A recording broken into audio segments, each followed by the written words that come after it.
beautiful setting here. Dubois Park by the Jupiter Inlet. So Coffee with Cannon is live, and I'm only seeing 6 people in the chat right now. I guess I surprised you guys as coming on the air without warning. Where's all my folks from across the pond? They're not here yet. Well, I'll have to wait and keep talking until they arrive. Artistic Driver, Sergeant George Ishag is there. So good to see you guys. Jovi Girl, hello. Copper Cowgirl, hello cowgirl in the sand. Is this place at your command? Can I stay here for a while? Can I see your sweet, sweet smile? Old enough now to change your name. When so many love you, is it the same? It's the woman in you that makes you want to play this game. That was in memory of David Crosby from Crosby, Stills and Nash, and later Young, Crosby, Stills, Nash and Young. Hello from Sarasota, Florida. George Ishag, here we are, Sergeant Bill Leffel. I'm glad you're here, Sergeant George. Always good to have you here. Can I have a better setting here? Look at that.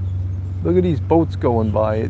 They're actually turning away from the inlet. It's pretty rough today. Run the World from San Diego. Glad to be on live chat. Hi, Sergeant Bill. Beautiful background, beautiful singing. Thank you, Maureen Gunn. K.H. Walker from Vancouver. Kim Alliston, good to see you. Louisiana in the house. Wow. Richella Pranzo's here. Great to see you. Fuzzy Doxy, going to lunch. We'll watch the replay. Hey, Sergeant from Chile, Arizona, Princess Mitch. So, all you guys are, hello from Switzerland, Rebecca. Cindy Burke, it looks gorgeous. It is beautiful. It's a little bit windy today, but I got the mic in front of me. I'm hoping I'm blocking the wind. Orchard Park, Linda Jacobson. I'm saddened that the Buffalo Bills lost. I was really rooting for those guys, but hey, it's football, you know. Things happen, but they had a great year. They were a great team, and they'll be back. They'll be back. You know, Orchard Park, it's where the Buffalo Bills play, right? Ann Hawkins, Joyce Eisenhower, hi from North Carolina. Hello all the way from Ohio. Maryland is here, Vicki Smith. Wow, good to see all you guys. Everyone's showing up today. Look at this view behind. Beautiful view. Love listening, Maureen King. Princess Mitch, loving the site. Yeah, the site is just gorgeous. Mary Gold, good afternoon, Sergeant. Chat, hope all are well. 77 in the chat, 30 with the thumbs up.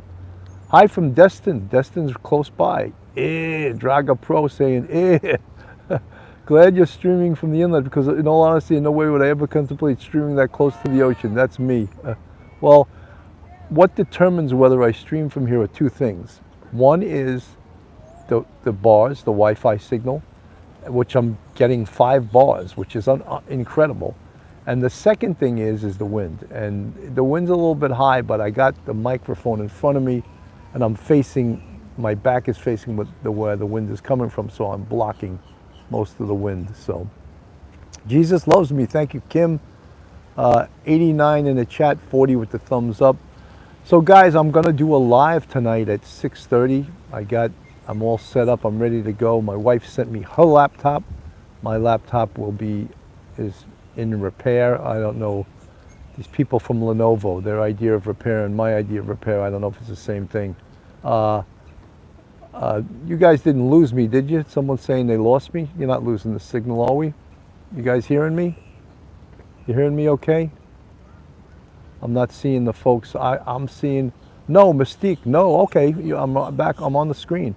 Pockets full of stones, what a beautiful sight. John Doe, yes. Jay King, Mystique, can hear you.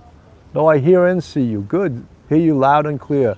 That's great, I'm so happy, I'm so happy. So we're gonna do a show tonight on the Bryan Kohberger case, obviously the Idaho quadruple murders. And we're gonna talk about the case, the evidence, how strong is the case, what type of evidence do we think they have, Mike Geary, look at that. He's in the chat. He's ready to go. He's already warming up for 6:30 tonight, you know. And we're going to talk about the evidence. We're going to talk about the prosecution. We're going to talk about all the behavioral analysts and what that means to the case, if it means anything. There's a lot, you know, as I call them, there's a lot of talking heads out there. Talking heads that the behavioral analysts, I think they came out of Quantico and they just keep coming, you know, and they're all making their predictions as to what this is all about. But really, does the behavioral analysis help us get a conviction? Well, I think that will be presented by the prosecution to show that he was obsessed with this. But really what's going to get a conviction in this case, and again, Bryan Kohberger is innocent to proven guilty. I have to always say that. Or someone in the chat says, you don't ever say innocent to proven guilty. So I just said it early on. And I don't know if that's how the person sounds that says that, but Sergeant George Isaac, I'm going to be around for, even if I'm going to be in Detroit, Michigan, but I'll be watching as a book flight over there. Good. Mystique is laughing. She liked my little imitation of the person that says, he's innocent to proven guilty. Haha, Draga Pro. Marina Vakos, that sounds like a nice Greek name, Vakos. Is it, Marina? I actually went to Greece on my honeymoon, 1989. 9/9/89 is when I got married. Cindy Burke, is it normal to have a behavioral analyst in trial? No, Cindy, it's not. This is an unusual case. And this begs for analysis. It's very rare that someone murders 4 people with a knife. That's very rare any place in the world. And so yes, so we're going to listen to all these. Nicole Bellino, nice, congrats. Yeah, we're going to listen to all of these behavioral analysts, and whether they help the case or hurt the case, they all want to be heard, you know. Yeah, I've been married for a long time, right? What is it? It's going to be 33 years, I think. Unbelievable. These birds are getting loud here. Run the World, I hope your show tonight is not the same time. No, Duty Ron is going tonight at 8. I'm going on at 6:30. Marina Vakos, my ex-husband, laugh out loud my last name. Okay, so your ex-husband was Greek. You just got the last name. You should get a t-shirt that like, my ex-husband was Greek. I just got the last name, Vakos, you know. I think that would be funny if you get a shirt like that. You know, you always see those shirts. My wife went to Key West. I just got the damn shirt, or you know, or someone in your family went to the Florida Keys and you just got the damn shirt. You should have that made for. My husband was Greek and I got the last name Bakos. Yeah, these are some loud birds. I tell you, the birds around here, well, the most aggressive birds I've ever seen were in Martha's Vineyard. These seagulls would actually fly over a hot grill and steal a hot dog off a grill that was on. I never saw that anywhere in the world before. You know, I think they were entitled, you know, entitled Democrat birds. I know someone's going to get pissed off at that. Someone wrote in the chat the other day, there's many politically incorrect people on the police off the cuff site. Hey, that's what we're all about, political incorrectness. I'm not trying to be politically correct. You know, there's other channels that are, I'm not, you know. So if you don't like political incorrectness, you're not in the right place, you know. What's funny, political, you know, both sides are politically incorrect, you know. They're going crazy over that guy, George Santos, and yeah, big time liar, right? The guy, but they got just as many Democrats that lie as much as he does, you know. So it's like, they're like shocked he's such a liar. And he is, you know. But, you know, bring Adam Schiff up there. Can he tell the truth? He's got the Pinocchio nose. The other guy who was dating a spy, and he wants to be appointed to high-level security positions. So, you know, let's not talk about political incorrectness. The world was made for political incorrectness. 143 in the chat, 68 with the thumbs up. Folks, this is Police Officer KME says, I love you. That's great. Thank you. That's politically incorrect, too, to say you love me, but that's fine with me. Someone might say, oh, that was so politically incorrect that you told me that you left him. Oh, my God. My God, I can't take it. I'm leaving the site. Yeah, they can't get over themselves, right? Exactly. They just got to repeat talking points. You know, everyone's repeating talking points, and you can tell what their political persuasion is. Everyone is conservative. They say, "Oh, you got that from Fox News." That's all they ever say, And someone said it to me last week, and I said, "No, actually, there's an article about it in the New York Times, which is their Bible. It's their Bible." He was talking about. That like the left now is talking about banning gas stoves. I mean, how ridiculous is that? There's 40 million of them. 40 million. Are they going to just pull them out of people's houses and apartments because they say they cause asthma? Oh, you just determined it causes asthma 200 years later? Come on. And then this idiot in the chat said, "Oh, you got that from Fox News." I go, actually not. I actually read it in the New York Times. They wrote an article about it. But it's just like, when people with global warming, they talk about meat and cows and I'm just like, how do cows cause global warming? And you want to hear? It's actually funny.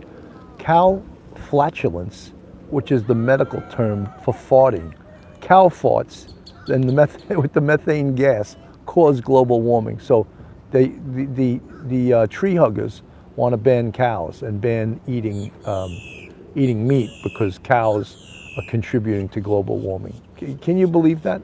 Can you believe that? Yeah, okay. So I'm going to contribute to global warming because I'm going to eat steak and I'm going to eat burgers. I'm going to eat what the hell I want. And the same people that are saying this are flying private jets all over the world, like John Kerry. I voted for it and then I voted against it. I'm the global warming czar, but yet I fly a private jet all over the place. Own 14 cars, 3 homes, a yacht, and my wife is the CEO of Heinz Ketchup. It's such phoniness. It's such phoniness, I don't know how the police off the cuff real crime stories got to talking about cow farts and global warming, but I think it started out, I was talking about political incorrectness, and cows, lobster are just 2 of the many things that I'm not going to take the chance of eating. We dodged a bullet in 2004, that's for sure. Nicole Bellino, hello, my maiden name was Cowart. Guess what I got called? Cowfart, yeah, Cowfart, or Coward. The PC clown would also gotten completely out of control. You are correct, laugh out loud. Nicole Bellino, A++. See, I'm preaching to the choir. I'm preaching to my audience, You guys are my base. If I was a politician, the crowd here listening to Police Off the Cuff, Coffee with Cannon, Backyard Beverage, Bitchin' with Bill. I don't know, what do I call this? I'm in Dubois Park in Jupiter. Seaside with, I don't know, what do we call it? Seaside with what? Lori Martin, good to see you. Jerry N. So, hello, Bill, from your base. Yeah, this is my base. Aunt BB2 is here. She's just late. Marina Vacos is smiling. She's busy ordering those shirts. My last name is Vacos, and that was my husband. I just have the damn shirt. Oceanside Chat, Kokomo, Indiana. Off the Florida Keys, there's a place called Kokomo. That's where I wanna go to get away from it all. Way down in Kokomo, Bermuda, Bahama, come on pretty mama too. I don't know all the words of that tune. That was like a Beach Boys tune, right? But I think it was written by John Phillips from the Mamas and the Papas wrote that tune. And the daughter, laugh out loud, she's 28, Marina Vacos. Yes, for movie cocktail. 183 in the chat, 84 with the thumbs up. Where is everybody today? Yesterday I had almost 400 people here. People taking a break from me. Where's my base? I'll never get elected if my base doesn't support me. Where the hell is the base? I even had Mike Geary in here. He seems like he booked out of here. So Bluebird 22, I don't know where you're at, but 4.9 here. Are we talking about temperature? It's actually not that warm today. That's why I'm wearing a sweatshirt. It's 72 degrees in Dubois Park in Jupiter. Kokomo, Indiana, it's snowing. Alan Levine says he's out shopping. It's going to snow. Wow. So 183 in the chat, 100. I just got 100 thumbs up. Let's get more thumbs up, guys. What are we waiting for? What are we waiting for? You know, I'm giving you this beautiful setting. I flew to Florida just to do this Coffee with Cannon episode. Backyard beverage bitching with Bill. And the bass doesn't show up. Where is my bass? Where's all the folks from Ireland, England, Australia, South Africa? I haven't seen South Africa in a long time. South Africa used to show up all the time. Where are they? Yeah, it says building the, I know, I got to fix that. I'll fix that later when I get home.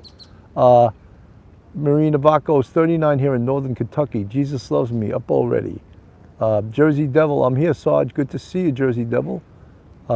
Mariam Suzanne, Amsterdam, the Netherlands is in the house. Scotland is in the house. It's sunny, 45 in South Jersey. South Jersey, it's 45 degrees. Jersey has their own accent too. Not maybe as pronounced as New York, but the Caribbean here, stars above. Thank you, Caribbean. Old pirates, yes, they rob I. Sold I to the merchant ship. Minutes after they took I from the bottomless pit. Yes, my hand was made strong by the hand of the Almighty. We forward in this generation triumphantly. So won't you come to sing these songs of freedom? Is all I ever had. Redemption song, redemption song. Bob Marley.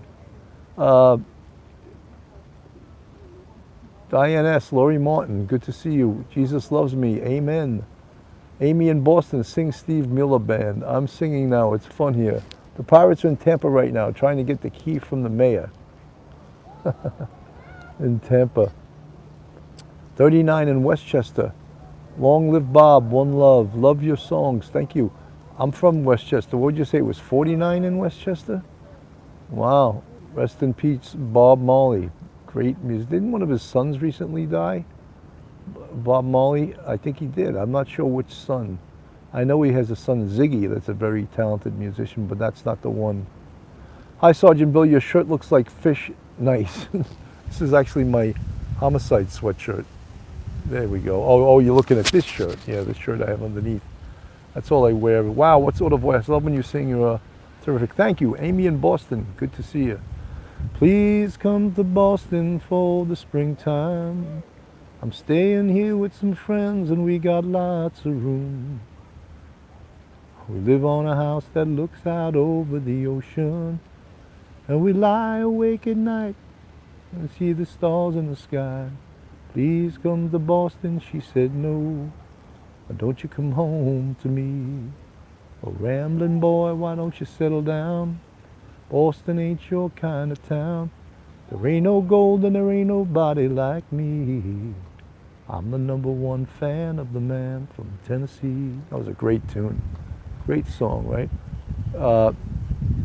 After all, Sergeant, but did you listen to David Crosby? He was a great talent. I mean, they had, you know, Crosby, Stills, and Nash, even before Neil Young joined them, they had the most amazing harmonies, probably the best, probably even better than the Beatles and the Beach Boys. They had incredible harmonies. I know someone's going to disagree with me, but their harmonies were just incredible. Their sound was incredible, and some of the songs, if you ever want to hear an unbelievable double album, it's called Four-Way Street, and it's by Crosby, Stills, Nash, and I think Neil Young was in it too. And it was just an incredible, incredible album. And that was back, you know, that was back in the day. I don't know exactly what year, but it's called 414.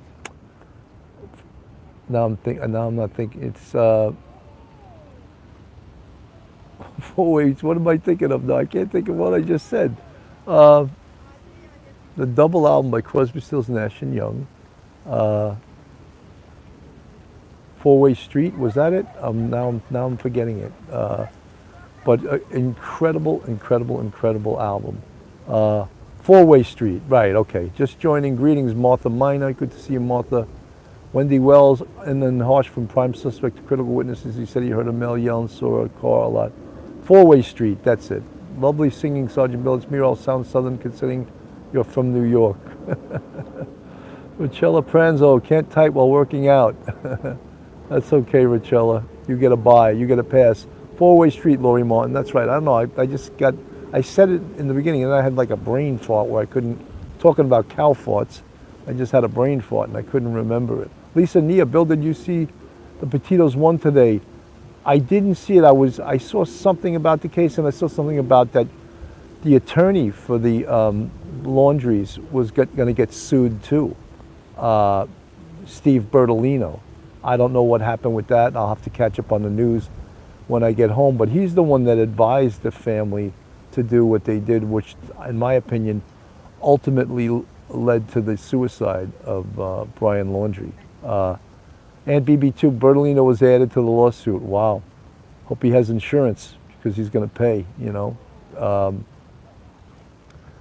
That case, I don't think it was handled, well, you know, other attorneys can disagree.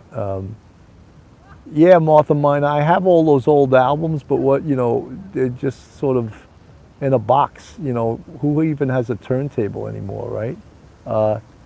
Lisa Nia, yep, he's now on the lawsuit. So Steve Bertolino, the attorney for the laundries, is on the lawsuit, and he's going to part with some money too.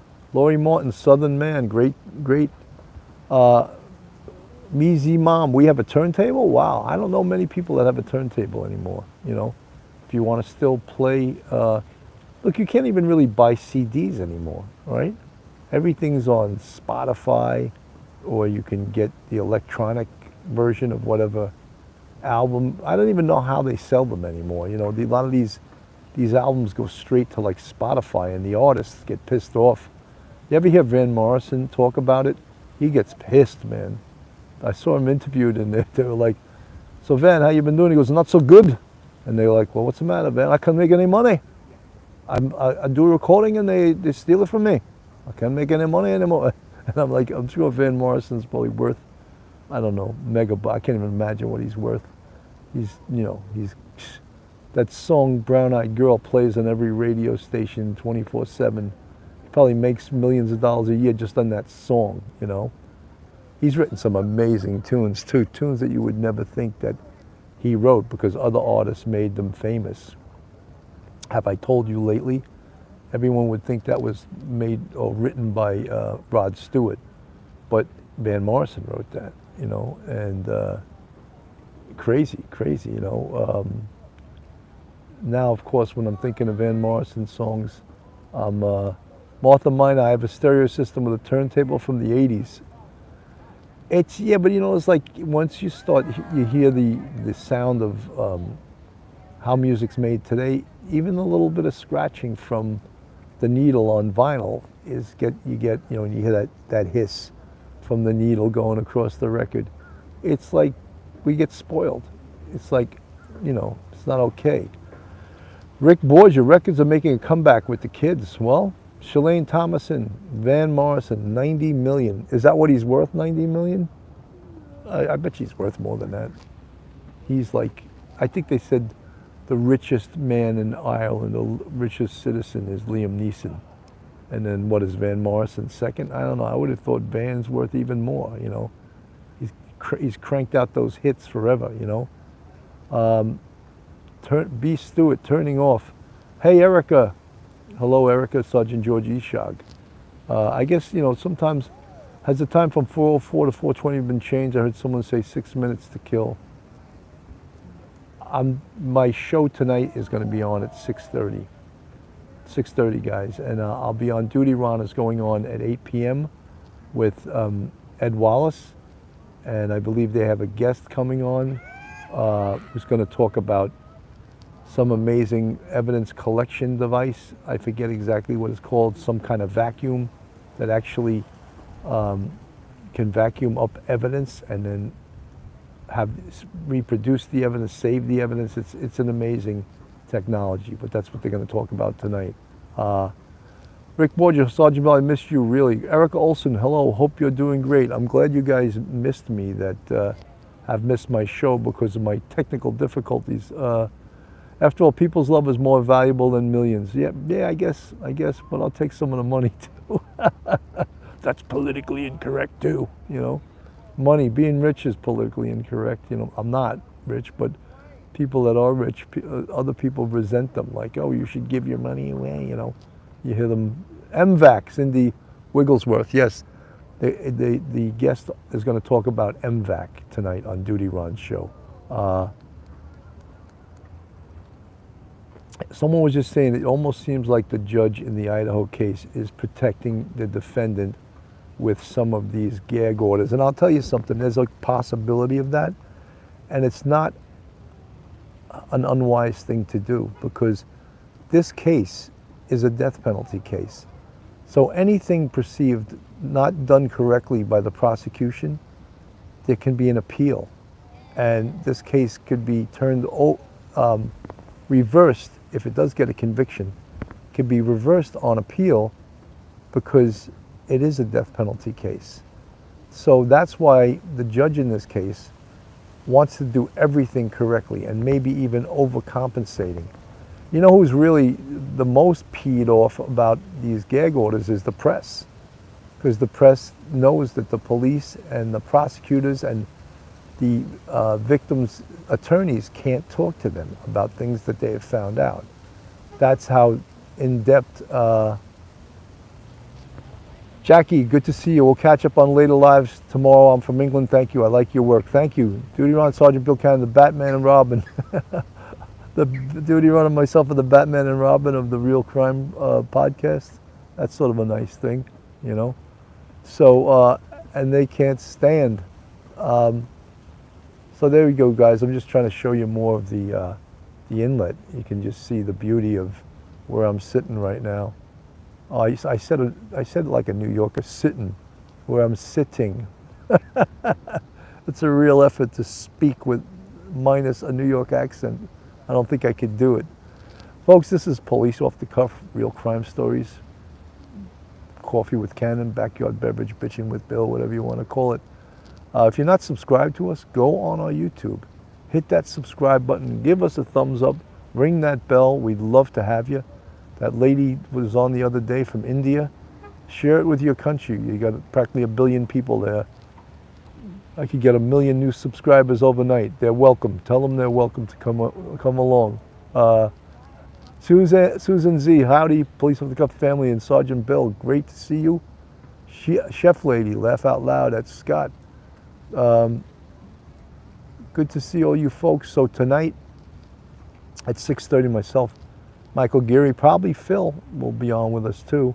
And we're going to talk about Bryan Kohberger, the evidence, the behavioral analysis, the defense. How is the defense going to defend Bryan Kohberger against what's got to be a ton of evidence against him? And you know, everyone keeps saying that, look, no case is a slam dunk, because you never know what a jury's going to do. You never know. Lillian Brown, I've been in Pennsylvania for over 35 years and people still hear my Brooklyn accent. You can't shake it, right? You can't get rid of it. Diane S. will be tuning in at 6:30. Marina Vacos will be in the house tonight too. Johnny Rockberry, hi Bill. Good to see everybody. So, you know, we're going to talk about that. I think, you know, don't forget that, and I don't want to cover a lot of the same things now that I'm going to cover tonight, but the police have tons more evidence that they haven't spoken about. We talk about the warrant on his family's home in Pennsylvania, the car that no doubt they forensically invoiced, forensically went over. So the garbage he threw out in his neighbor's garbage pail, right there, as Mike Geary would say, that's what's called consciousness of guilt. Not just consciousness, that's an overt act. He's showing that he's guilty by trying to get rid of evidence. So that, we don't know what they recovered in that. We know that they recovered enough to recover the DNA from his father, which was used to make a match against the DNA, the touch DNA on the knife sheath. But do the police and do the investigators potentially have blood DNA? Do they? I think so. I think they do. Are they talking about it? No, they're absolutely not talking about it right now. Can the Idaho judge, yes, the case is out of Idaho.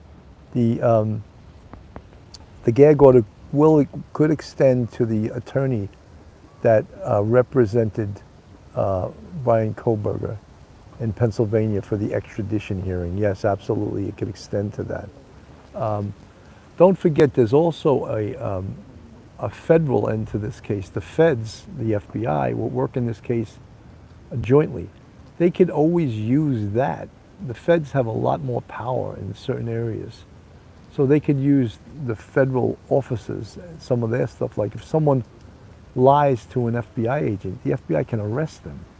The law enforcement officers, police officers, don't have that same power, but the feds do. When we talk about the feds and the FBI, they have an unbelievable amount of money to spend on this case. And remember, we were talking early on, we were talking very early on in this investigation about something called geofencing.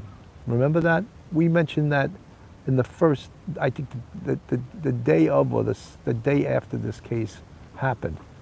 And geofencing is where they have the technology through cell sites to pull up every electronic device being used in a certain geographical area at the time of the murders. And what did they find out? Which is huge. They found out, and I'm sure this isn't so easy, but they found out that Bryan Kohberger, Kokomo, Indiana, I remember you talking about that. I'm glad you guys listened to me.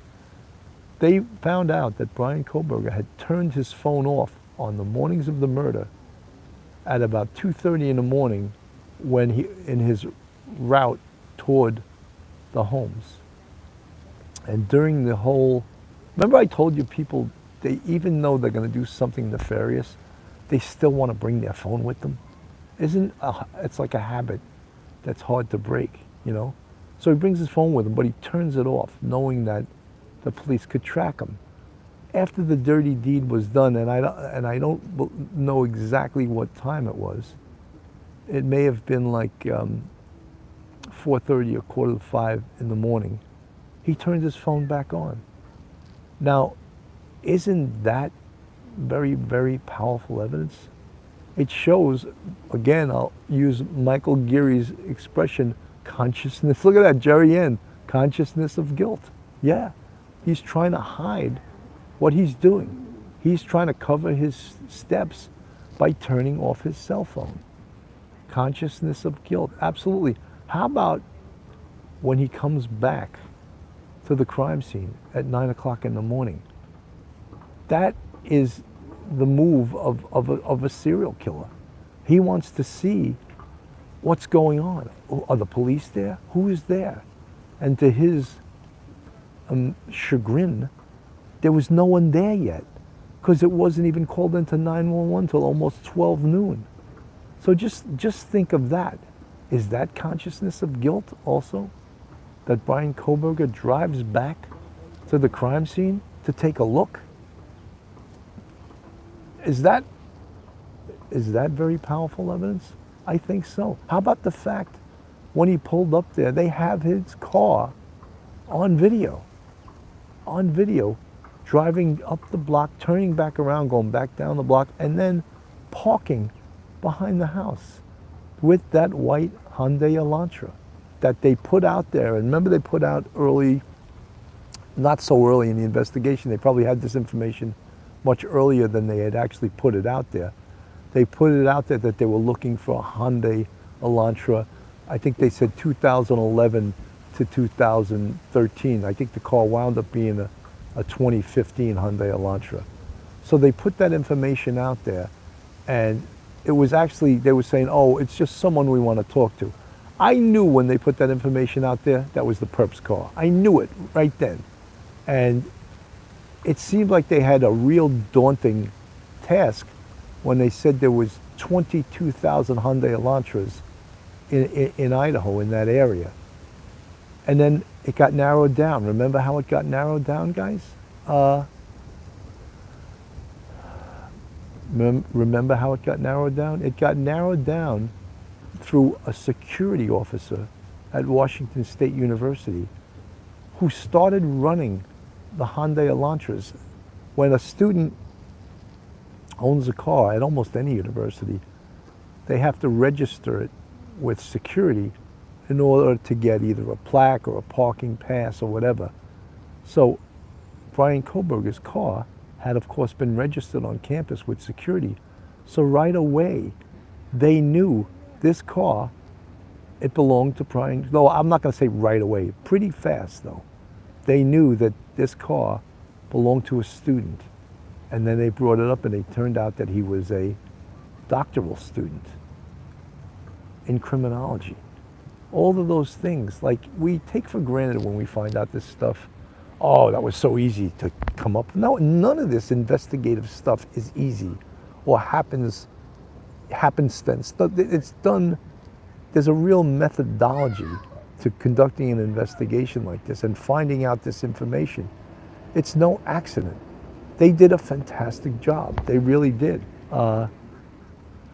Erica Olson, it sure seems like he had to have killed before, but who knows? You know, Erica, I initially, when I had heard about this whole case, I didn't think that he had. And then as I looked at all his traits and his history and the things that he did in connection with this case, I agree. I think he may have. And I can't say it for sure, just based on his behavior, based on his perpology, we call it, as far as canonisms.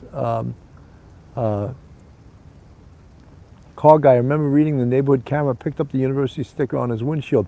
Car guy, I don't know if, I never heard that. Is that possibility that the camera could be that strong and pick that up? Most cameras don't pick up the license plate.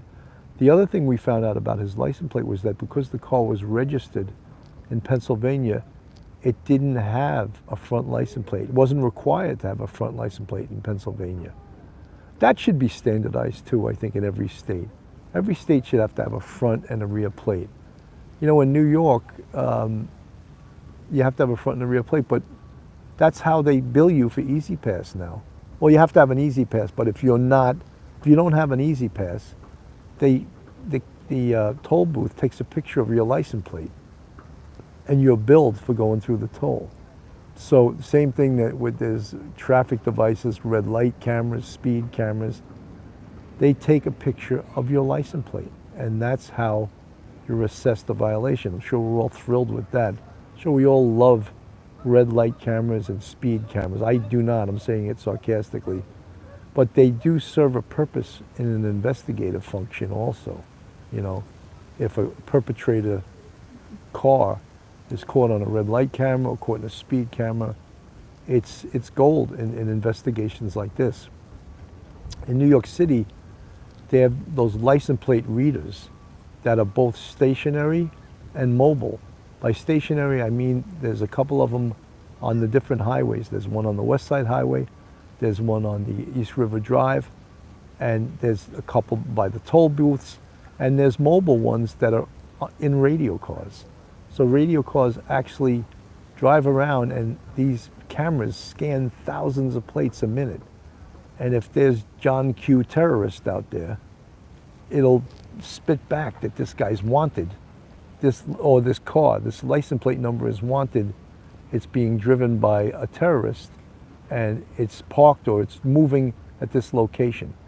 So it's an unbelievable, you know, that's all part of, I don't know if you guys have been reading about artificial intelligence. That's what this stuff is, even these license plate readers. And then they talk about facial recognition, which there's a lot of resistance to facial recognition now because they're saying that it unfairly targets people of color. I don't buy that. I don't think that's true, because if it targets the people that, say it targets a certain group that are committing the crime, does that mean it's prejudice against that group of people? I don't think so. I think, so, but that's what a lot of people are saying. Civil libertarians are saying, oh, facial recognition is unfair. License plate readers is unfair. Video cameras in the public is unfair. Look at what it's done with this investigation. Would this investigation have been able to be solved without the use of artificial intelligence? Without the use of geofencing? And think about how amazing genetic genealogy is. I mean, that's probably going to replace the CODIS system, which is what we know if you watch this show or listen to the show. CODIS is the combined DNA index system, which is maintained by the FBI. And there's two types of DNA in the CODIS system. One is offender DNA, so anyone that's arrested for certain felonies and certain misdemeanors, they're required to give up their DNA, and it goes into the CODIS system. The other is something called forensic DNA.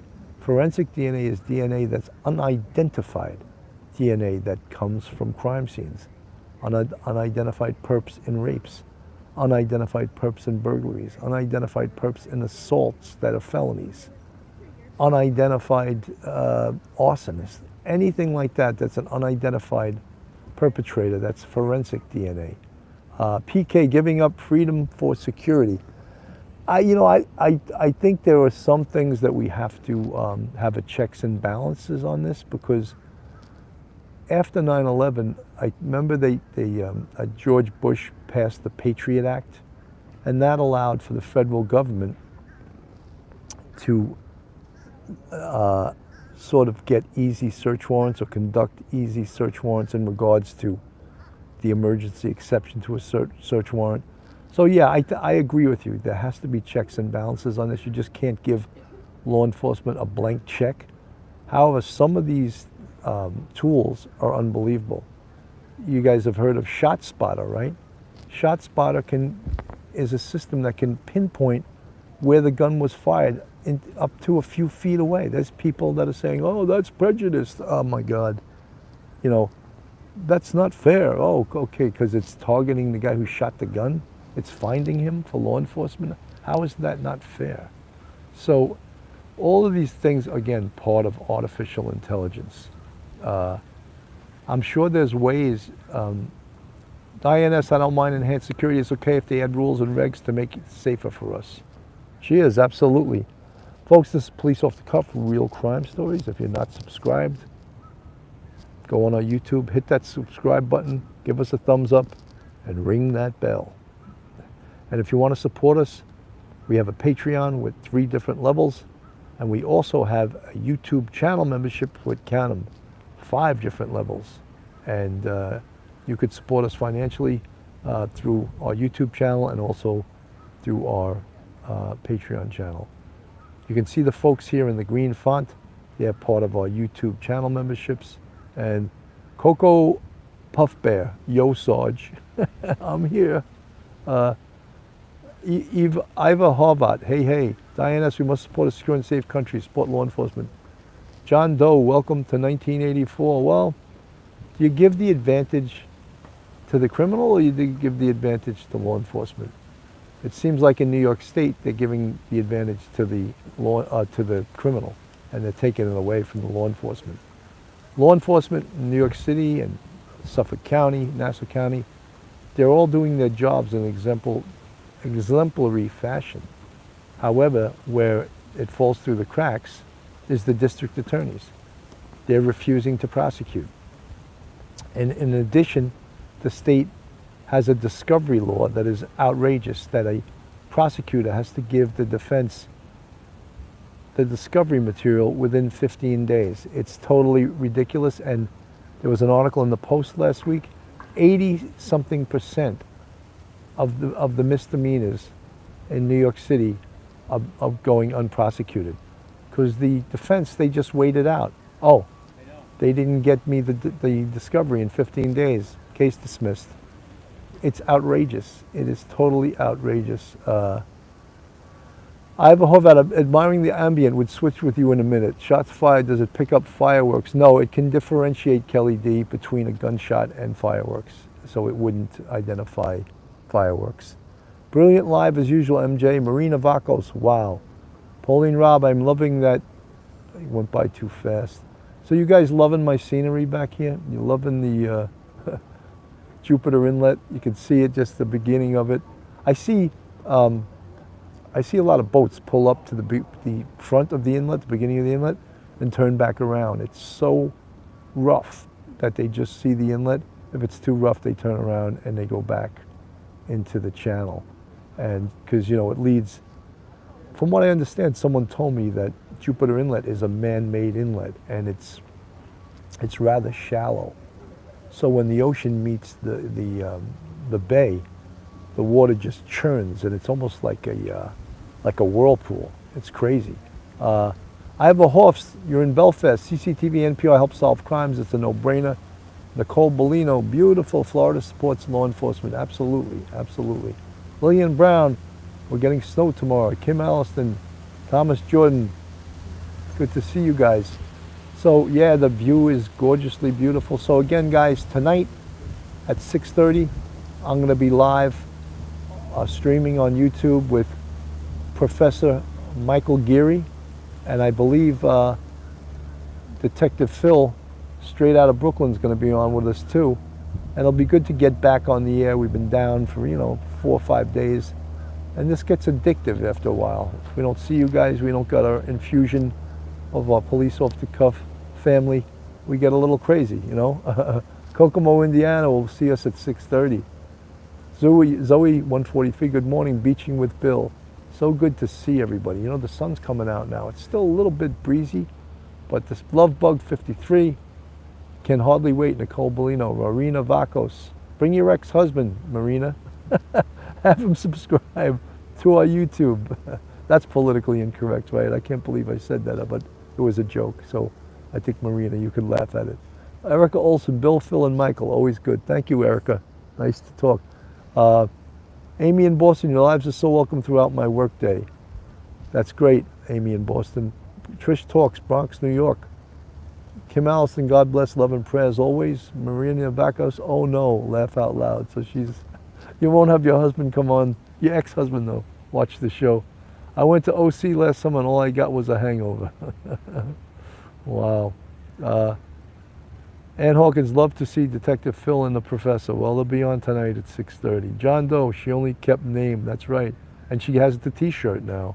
So she kept his name and the t-shirt, that's it. She's gonna have the t-shirt made now.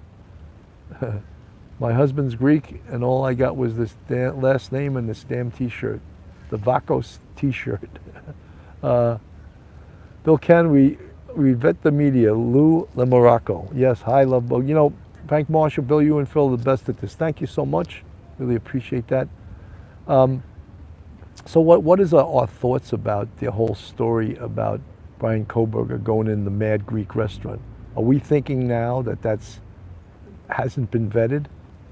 The People magazine reporter swears by his source, who was a former waitress, or which is politically correct way to say server, and then the owner of the Mad Greek restaurant says it never happened. He was never in that restaurant. So how do we vet that information? Is that incorrect information? Kelly D absolutely thinks he did go in there. You know, but you got to realize what the motivation could be for the owner of the Mad Greek restaurant. She doesn't want her restaurant being known as that. She doesn't want the restaurant to be infamous, so she could be not telling the truth. But we don't know right now. But all the broadcast media went with that story as if it was gospel. And it's potentially, it could be untrue, right? Flip a coin, Erica Olson saying. Lavender, I love your beach scenery. I'm in freezing Canada. Yeah, it's beautiful here. I believe he was. I think the owner has concerns for this. I believe you're right, CB, GB, Diane S. I believe that. NEO, I would have thought he had served vegan food. Well, that's supposedly why they remembered him. I think he went there to eat and scoping out the girls. Very possible love bug 53. Guys, I'm at 49 minutes and 47 seconds. I'm going to start saying goodbye. So good to see everybody. Thanks for coming by. Coffee with Cannon, backyard beverage, bitching with Bill. We had a good time today. Have a great day, everyone.